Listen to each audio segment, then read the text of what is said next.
Sometimes don't wait for a man to do everything for you in life. You understand?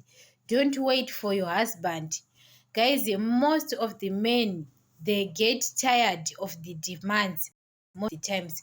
Sometimes you can surprise your husband with something, you understand, with something, a furniture or something in the house, so that he can say he had someone who can help him in his life. Because most of the times, guys, when you are in a relationship or you are married, it's not about when you are married, it's his all responsibility. He can take all of responsibility. Guys, life of nowadays is so expensive.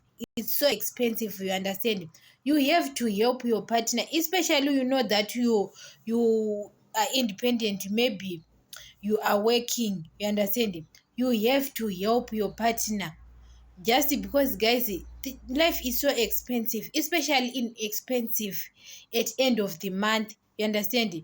That's why most of the men, they can be stressed, frustrated sometimes, because the guys, sometimes it's too much, because he can think that bills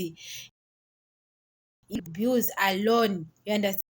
Sometimes you have to help your partner. It's the head of the house, but you have to help him.